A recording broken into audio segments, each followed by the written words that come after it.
Good morning. Welcome back, students. In earlier lecture, we have seen the cotton crop. Its phenomena are right from its local name, botanical name, family, origin, economic uses,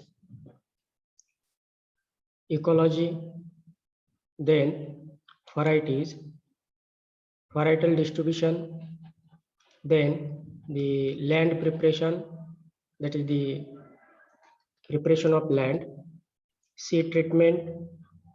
Already we have seen these are the ridges and furrows, that is the sowing methods. Then how the originally along with the cotton seed, the cotton is looking like. This is the cotton crop at maturity. Then these are the original seeds of the cotton.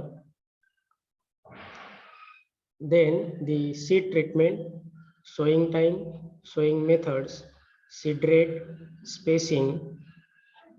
These are the seed treatment after the these are the seed after the seed treatment. Already we have discussed about why they are looking in different colors. This is the cow dung slurry paste. Here you can see this is the concentrated H2SO4, that is the sulfuric acid delenting, also known as a chemical delenting. Already we have seen the gap filling, thinning, and that is the weeding, hoeing, topping, means the intercultivation or intercultural operation. Okay, so today we are going for our next topic, that is the manuring. Already we know that manuring term means manure plus fertilizer, जिथं सेंद्रिय अधिक असेंद्रिय अशा दोन्हींना मिळून मॅन्युरिंग असं म्हटलं जातं. Here, in case of rainfed cotton crop, 15 to 20 cartloads of FYM per hectare is sufficient. म्हणजे 15 ते 20 कार्टलोड बैलगाड्या ह्या रेनफीड कॉटन साठी सफिशियंट आहेत per hectare. while for the irrigated cotton 25 to 30 cartloads of FYM per hectare is sufficient. तेच जर ओलिताखालचं पीक असेल तर त्यासाठी 25 ते 30 बैलगाड्या शेणखताच्या ह्या ऍड केल्या जातात.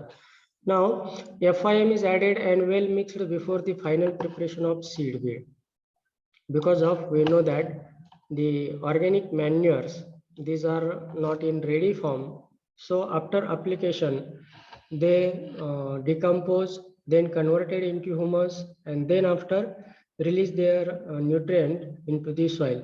म्हणजे जे सेंद्रिय द्रव्य आहेत हे जमीन तयार करतानाच काय ऍड केले जातात, तर त्यामधले जे घटक आहेत हे घटक साधारणतः जमिनीमध्ये ऍड केल्यानंतर पहिल्यांदा कुजले जातात, त्यांचं ह्युमस मध्ये म्हणजे सेंद्रिय कर्बामध्ये रूपांतर होतं आणि त्याच्यानंतर हे त्या पिकांना हळूहळू किंवा त्या सॉइल मध्ये रिलीज व्हायला न्यूट्रिएंट सुरुवात होते. That's why these are required more period. These are not in available form. Exactly opposite, the fertilizers, those are known as a chemical fertilizer. These are in available form. They are in ready form, so they are applied as a basal or top dressing. In case of cotton crop, for the rain feed, the 20 to 40 kg N, 10 to 20 kg P2O5 and 10 to 20 kg K2O is sufficient. So RDF is 20, 10, 10 or 40, 20, 20. म्हणजे दोन प्रकारे RDF होऊ शकतो. एक म्हणजे 20, 10, 10 NPK kg per hectare आणि दुसरा 40, 20, 20 NPK kg per hectare. In case of irrigated cotton, 100 kg N, 50 kg P and 50 kg K per hectare is sufficient. 100, 50 NPK kg per hectare. Among these total dose, the half N and full P and K is given at the time of sowing, that is the as a basal dose. Basal dose, the fertilizer, those are applied at the time of sowing, known as a basal dose. So whatever the 20, 10, 10 or 40, 20, 20, it's half N, half nitrogen, full P and full K. Also in case of irrigated one, amongst 150-50, the 50N, 50K and 50P is applied as a basal dose, and remaining half N is applied in between the lines about 45 days after sowing at square formation stage.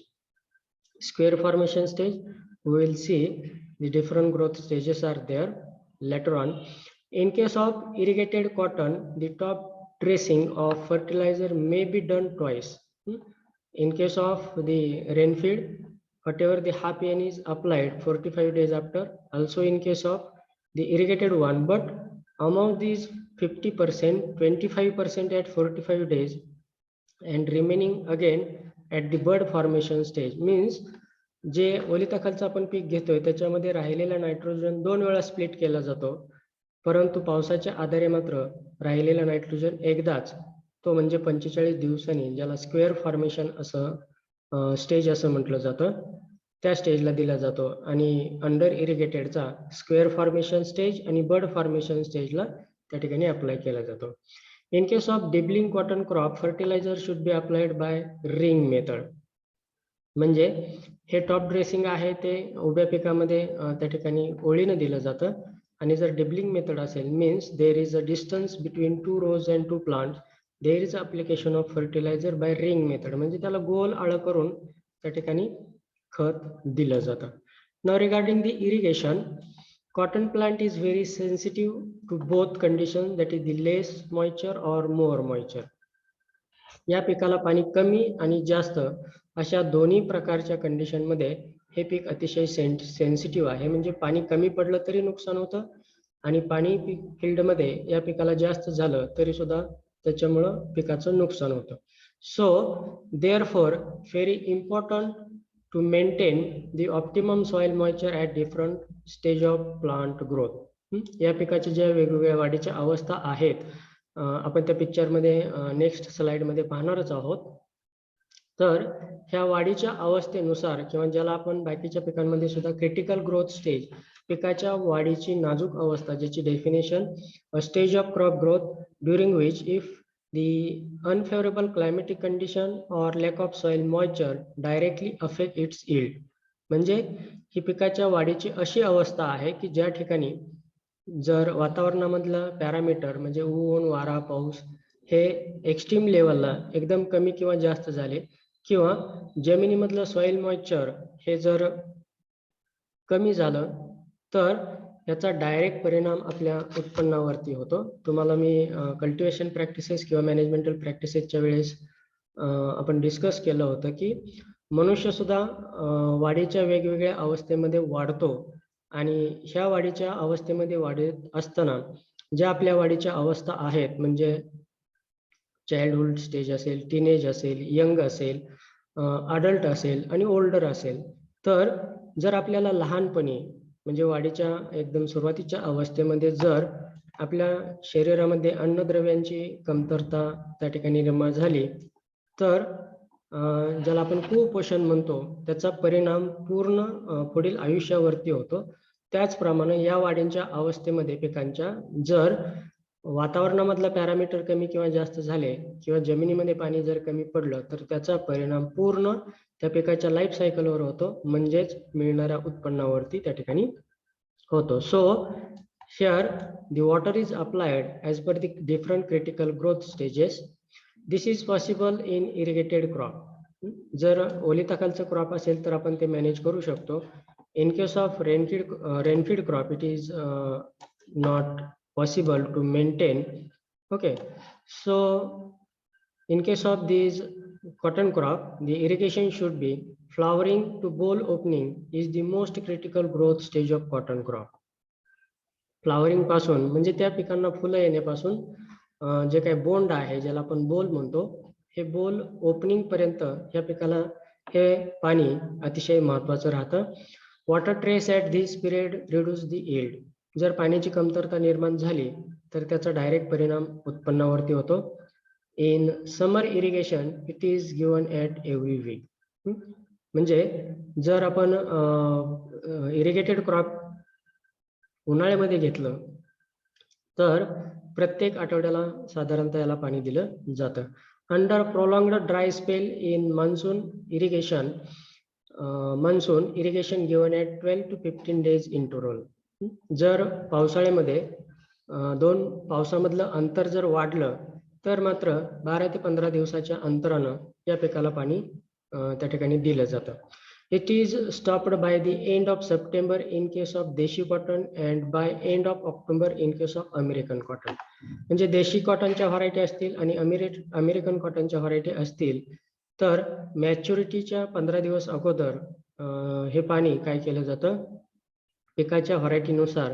म्हणजे जर देशी cotton असेल तर सप्टेंबरच्या एंडमध्ये आणि जर American cotton असेल तर ऑक्टोबरच्या एंडमध्ये हे पाणी देणं पिकांना थांबवलं जातं. In case of heavy rainfall excess water should be removed by drainage. पावसाळ्यामध्ये जर जास्त पाऊस झाला तर जे आपलं फील्ड आहे त्या फील्डमधून जे अतिरिक्त साठलेलं पाणी आहे हे पाणी ड्रेनेजच्या मार्फत त्या ठिकाणी शेतीमधून बाहेर काढून देण्यात येतं. Now regarding the harvesting of cotton is done by picking seed cotton और कपास from the fully open balls.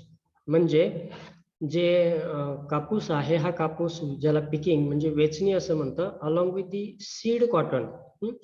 Cotton आणि सीड हे दोन्ही एकत्र ज्याला आपण कपास असं म्हणतो, ज्याला लिंट आणि सीड किंवा फज आणि सीड असं सेपरेशन नंतर म्हटलं जातं. तर हे जी वेचणी आहे ही साधारणतः 3 ते 4 पिकिंग मध्ये केली जाते. 3 ते 4 वेळा कापूस वेचला जातो. सगळ्यात अगोदर जे फुल्ली ओपन बोल्स आहेत, जी बोंड पूर्णपणे उघडलेली आहेत किंवा डेव्हलप्ड झालेले आहेत, मॅच्युअर झालेले आहेत, अशाच फुल्ली ओपन बोल्स मधून पहिल्या पिकिंग मध्ये हा कापूस गोळा केला जातो. Harvesting is done into 3 to 4 pickings at 15 days interval when sufficient number of bolls are open. 15 ते 20 दिवसाच्या अंतरानं 3 ते 4 वेळा कापूस वेचणी केली जाते आणि याच्यामध्ये जेवढे जास्त ओपन झालेले बोल्स आहेत त्याच्यातूनच कापूस वेचणी केली जाते. While picking, care is taken that no leaf portion get attached to fiber. कापूस वेचणी करत असताना जो वाळलेला लीप पोर्शन आहे ज्याला आपण पालापाचोळा म्हणतो तो ह्या कपाशीवरती किंवा त्या कापसामध्ये अडकू नये याची दक्षता घेतली जाते. In case of closed boll cotton partially open bolls are picked, dried and seed cotton is removed. जे पूर्णपणे ओपन झालेले नाहीत किंवा कमी ओपन झालेले बोल्स आहेत ते सुद्धा त्या ठिकाणी पिक केले जातात आणि ते वाळल्यानंतर किंवा ड्राय झाल्यानंतर त्यांच्यातून जे सीड कॉटन आहे तो बाजूला काढला जातो. The harvesting period remain for 8 to 10 weeks. म्हणजे हे जी वेचणी आहे ही 8 ते 10 आठवडे एवढा कालावधी, म्हणजेच 1.5 ते 2 महिन्यापर्यंत याची वेचणी कापसाची 3 ते 4 वेळा केली जाते.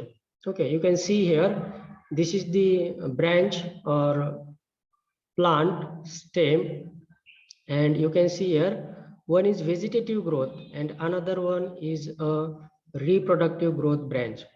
कापसाला 2 प्रकारच्या ब्रँचेस येतात. हा जो तुम्हाला पोर्शन दिसतोय हे स्टेम आहे ज्याच्यामध्ये नोड्स आणि इंटरनोड म्हणजे ज्या ठिकाणी नवीन ब्रँचेस तयार होतात ज्याला ॲक्झिल्स असं म्हटलं जातं, त्या 2 ॲक्झिल मधलं जे अंतर आहे त्याला इंटरनोड आणि ॲक्झिलचा अपोजिट पॉइंट त्याला नोड असं म्हटलं जातं. या ठिकाणी तुम्हाला एक मोठं पान दिसतंय ज्याला व्हेजिटेटिव्ह ग्रोथ असं म्हटलं जातं, त्यालाच मेन स्टेम लीप असं म्हटलं जातं. आणि हे जे पानापासून जे स्टेम पर्यंत ज्याला आपण देठ म्हणतो त्याला पेटिओल्स असं म्हटलं जातं. You can see here the another subtending leaf जे पहिल्या लीफ पेक्षा लहान आहे आणि साधारणतः याच ब्रँचेसला किंवा फांदीला फुलं येतात आणि फुलाचं रूपांतर square, you can see here square, त्याच्यामध्ये आतमध्ये फ्लॉवरिंग झाल्यानंतर फर्टिलायझर झाल्यानंतर एक लहान फळ आतमध्ये तयार होतं आणि त्याच्या कडेने जो पोर्शन आहे त्याला स्क्वेअर फॉर्मेशन स्टेज असं म्हटलं जातं आणि this branch is known as a fruiting branch. Again, you can see here These are the vegetative branches. Those are without the fruits, or also known as a bole. You can see this one is the fruiting branch किंवा ज्याला reproductive branch असं म्हटलं जातं. म्हणजे दोन प्रकारच्या फांद्या cotton क्रॉपला येतात. एक फक्त आणि फक्त जी वाढीव ब्रँच आहे किंवा जे अन्न तयार करणारी ब्रँच, आणि दुसरी ज्याच्यावरती फुलं येतात. या फुलांचं रूपांतर नंतर फळामध्ये म्हणजेच बोंडामध्ये होतं, आणि त्या ठिकाणी हे बोंड you can C these are the flowering.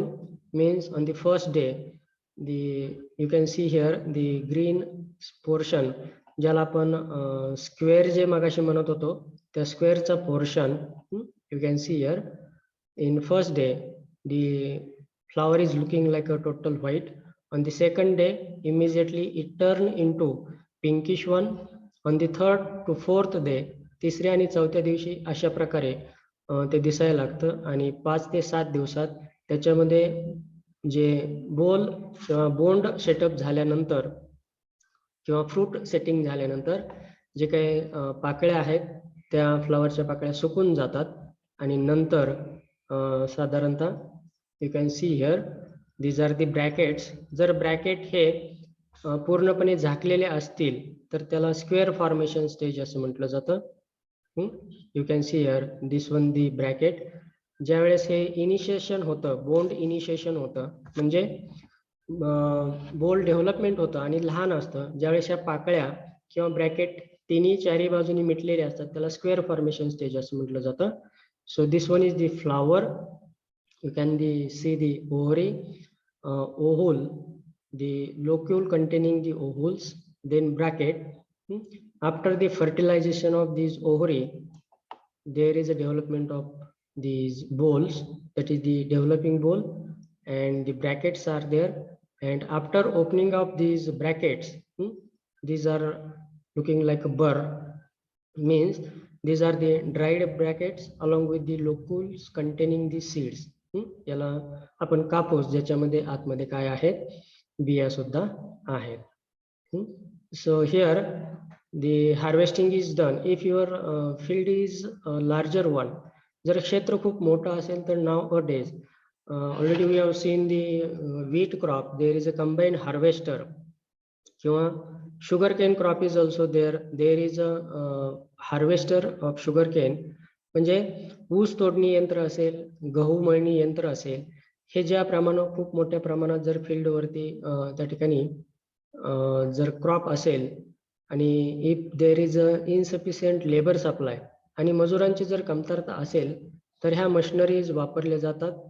त्याचप्रमाणे 2 प्रकारे कापसाची वेचणी केली जाते.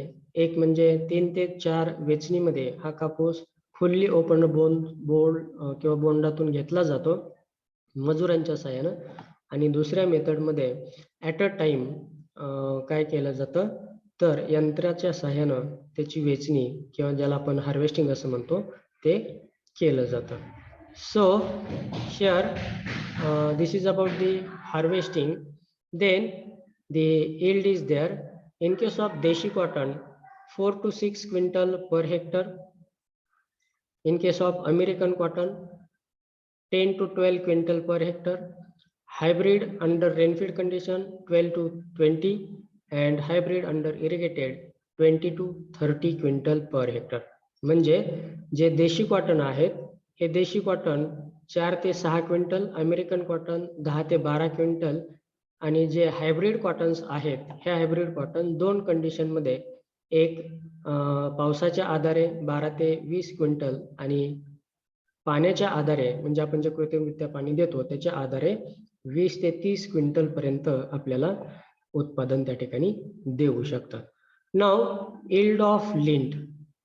Lint cotton separated from the cotton seed is non as a lint. म्हणजे आपण ज्या वेळेस देवाला वात वगैरे करतो तर त्यावेळेस काय करतो तर जे कापूस आहे त्या कापसातील बी बाजूला काढतो आणि फक्त फज ज्याला म्हटलं जातं त्यालाच लिंट असं म्हटलं जातं. ही लिंट काय केली जाते तर सेपरेट केली जाते आणि ह्या लिंटचे जे काही उत्पादन आहे त्याला आपण yield of lint rather than the cotton seed. Cotton seed बाजूला काढल्यानंतर under rainfed condition average yield is 80 to 100 kg lint per hectare, and under irrigated one 200 to 300 kg lint per hectare. एवढं विदाउट कॉटन सीड त्याचं उत्पन्न त्या ठिकाणी येतं. नाव the quality aspect. So regarding the cotton quality, the cotton quality judged for the फिचेस great market price depending upon, म्हणजे बाजारामध्ये कापसाला जास्त किंमत मिळण्यासाठी किंवा जास्त किंमत येण्यासाठी काय पाहिलं जातं, तर त्यातला पहिला आहे म्हणजे staple length. Staple length already we have discussed about. Staple length म्हणजे एक कापूस अलॉंग विथ दी सीड त्या ठिकाणी काय केला जातो, बाजूला घेतला जातो बोंडामधून आणि त्याला फ्लॅट केलं जातं दोन्ही बाजूनी, आणि जे धागे आहेत हे धागे ऑल डायरेक्शनला काय केले जातात, पसरवले जातात आणि त्याची एक मीन लेंथ घेतली जाते. The staple length it is a mean fibre length of the cotton. त्या धाग्याची जी लांबी आहे ही लांबी 2 ते 3 वेळा मोजली जाते आणि त्याच्यावरून मीन काढला जातो आणि त्याला स्टेपल लेंथ असं म्हटलं जातं. Staple length is measured by hello measurement method. Many times it is asked for the objective purpose. The staple length of cotton is measured by which method? The answer is halo measurement method. In this method, fiber are combed on the seed itself, and the length of fiber is measured by transparent disc and graded into millimeter. There are 3 rating of cotton. म्हणजे मी तुम्हाला जे सांगितलं, cotton seed सहित cotton lint कापूस घेतला जातो, तो दोन्ही बाजूनी फ्लॅट केला जातो आणि जे धागे आहेत ते पसरवले जातात ऑल डायरेक्शनला, त्यालाच म्हटलं जातं the combing of the cotton lint on the cotton seed itself. आणि त्याच्यानंतर एका ट्रान्सपरंट पट्टीवरती स्केलवरती हे पूर्ण गोलाकार असं झालेलं सीड आणि कॉटन लिंट ठेवलं जातं आणि त्याच्यावरून त्याचं मेजरमेंट स्टेपल लेंथ केलं जातं. त्याला हॅलो मेजरमेंट मेथड असं म्हटलं जातं. आणि त्याच्यावरून त्याचं ग्रेडिंग जे आहे हे 3 पद्धतीमध्ये केलं जातं. लॉंग स्टेपल, मीडियम स्टेपल आणि शॉर्ट स्टेपल. आणि त्याचे जे मिलीमीटर मधले जे रिडिंग्स आहेत ते या ठिकाणी दिलेले आहेत. त्याच्यानंतर नेक्स्ट आहे दी fineness. Fineness whether it is feel rough or soft. So this term is applied to the feel of the cotton. म्हणजे त्याचा टच कसा आहे, whether it is a silky or softy, त्याच्यावरून त्याचा फाईननेस ठरवला जातो. Feel is associated with the fiber diameter and weight. The fineness is the mean fiber weight per unit length. जे after the fineness आहे त्याच्यानंतर next आहे ते म्हणजे maturity. So it indicate the degree of formation of cellulose in the fiber और the thickening of the its cell wall. Cellulose structural carbohydrate take part in to the formation of cell wall. जे कॉटनची maturity आहे ज्याला आपण धागे म्हणतो, त्या धाग्यांची maturity पुन्हा 3 ह्याच्यामध्ये डिस्क्राईब केली जाते. ती म्हणजे जे थिक वॉल्ड आहेत, त्याच्यानंतर थिन आहेत आणि इंटरमिजिएट आहेत. Okay. So maturity test consist of testing the fibre with the 18% caustic soda solution and examining them under the microscope. हे त्यांच्या ज्या भिंती आहेत फायबरच्या, ह्या भिंती किती जाडीच्या आहेत ते कॉस्टिक सोडा सोल्युशनच्या माध्यमातून तपासल्या जातात. म्हणजे ते त्याच्यामध्ये फायबर बुडवले जातात आणि त्याच्यानंतर मायक्रोस्कोप खाली ऑब्झर्व केले जातात आणि त्याच्यावरून whether it is a thick, thin और इंटरमिजिएट हे ठरवलं जातं. Then after the fibre strength, it is determined as single fiber strength or fiber bundle strength. The fiber strength is judged by stelometer. ज्याप्रमाणे आपण एक काठी मोडणं आणि काठींचा बंडल मोडणं हे जे करतो, त्याचप्रमाणे हे फायबर स्ट्रेंथ जे आहे म्हणजे एक धागा तो ओढून पाहणे आणि धाग्यांचा बंडल बनवून तो ओढून पाहणे किंवा ताणून पाहणे आणि त्याच्यावरून त्याचं स्ट्रेंथ म्हणजे मजबूतपणा किती आहे हे ठरवला जातो आणि हे स्ट्रेंथ ठरवण्यासाठी स्टेलोमीटर हे इम्प्लिमेंट वापरलं जातं. Last one, ginning percentage. It is the figure showing the proportion of the lint by weight in 100 parts of cotton seed. 100 बियाच्या तुलनेत जे फक्त आणि फक्त धाग्यांचं वजन आहे त्याला जिनिंग पर्सेंटेज असं म्हटलं जातं. म्हणजे सीड कॉटन मधून सीड बाजूला काढल्यानंतर आणि लिंट ज्याला फज धागे बाजूला काढल्यानंतर 100 सीड बाजूला निघाल्यानंतर राहिलेलं जे कापसाचं वजन आहे ते किती भरतं त्याला जिनिंग पर्सेंटेज असं म्हटलं जातं. कपास with high ginning percentage always features the premium price. ज्याचं जिनिंग पर्सेंटेज जास्त त्या कापसाला जास्तीत जास्त किंमत त्या ठिकाणी मिळते. It is also taken as A index of the yield of cotton in terms of KG lint per hectare. बऱ्याच वेळा उत्पन्नाचा रेशो सुद्धा जिनिंग पर्सेंटेज वरून ठरवला जातो. Okay, so rest portion we will see in the next theory class. Thank you. Have a nice day.